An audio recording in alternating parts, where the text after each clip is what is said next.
In this tutorial, you'll learn about basic FA-18 Hornet operations, carrier operations, how to use the catapult, how to fly a VFR pattern, and how to make an arrested landing. As the carrier gets underway, let's go over some of the Hornet systems with the engines off. The Hornet is designed for naval operations. It has very strong landing gear to take the abuse of carrier landings and a tailhook for quick stops on a short deck. 2 engines provide plenty of power. Now that both engines are running, release the brakes and ease the throttle forward very slightly. With 2 high-thrust engines, it doesn't take much to get moving. Taxi to one of the 2 catapults on the bow of the carrier. We won't be going over avionics or doing a thorough cockpit orientation here, but take a look around. Try to locate the main controls you'll use, such as the throttles, gear lever, hook lever, flap lever, and speed brake lever.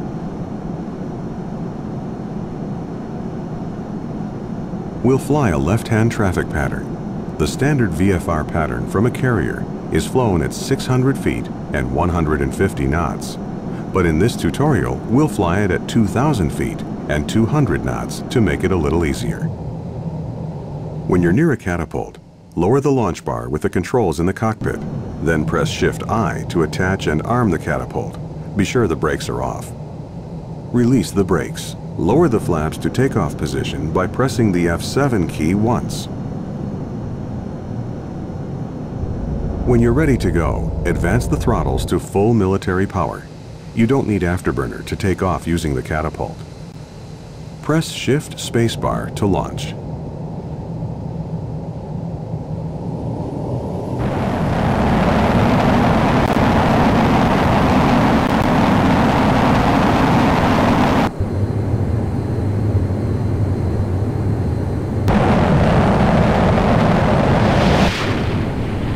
Pull back on the stick and climb away from the carrier. Climb to 2,000 feet. Don't exceed 200 knots. Turn left to a heading of 200 and enter a downwind leg parallel to the carrier. On downwind, you should be level at 2,000 feet, flying at 200 knots. Descend to a pattern height of 2,000 feet for this tutorial. Stretching across the deck are 4 cables that the tailhook can hook onto. Slow to 250 knots before lowering the gear. Don't flare on landing.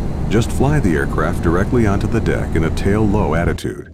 Don't let your descent rate exceed 700 feet per minute or you might damage the landing gear.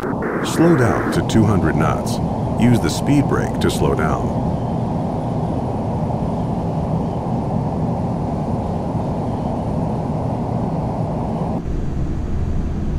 Make a 180-degree turn to the left and line up for landing. The landing signal officer will give you some guidance on final if you need it. Wave off means you're not in position to land. Bolter means you missed the cables. In either case, add full thrust, go around and try again. If you trap a cable, the LSO will tell you which one and will announce that the deck is red, unsuitable for landing by other aircraft. Extend the gear. Adjust power to maintain 170 knots. Lower the flaps 1 notch for the approach. Lower the tailhook by pressing Shift-Q. Adjust power to maintain 170 knots. Remain above 1,000 feet until you're on a 2-mile final. Adjust power to maintain 150 knots. You're landing on the angled deck, so you need to be to the right of the carrier as you approach. The carrier is heading directly into the wind. To land on the angled deck, you need to compensate for the crosswind.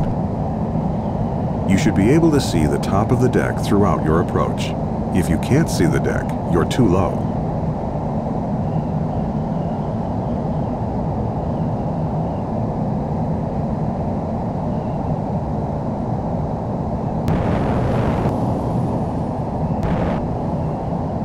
Lower full flaps and maintain 130 knots.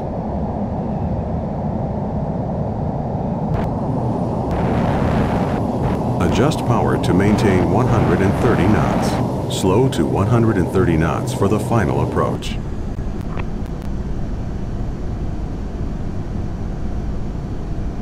355, 3/4 mile. Call the ball. The ball is the yellow indicator on the visual landing system on the left side of the flight deck. If the ball is higher than the row of green lights, you're too high. If the ball is lower than the green lights, you're too low.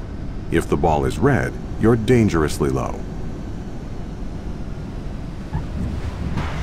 Trap, 1 wire, red deck. Great landing. Raise the tailhook to release from the cable. If you'd like to practice more carrier landings, try flying the Carrier Practice Mission.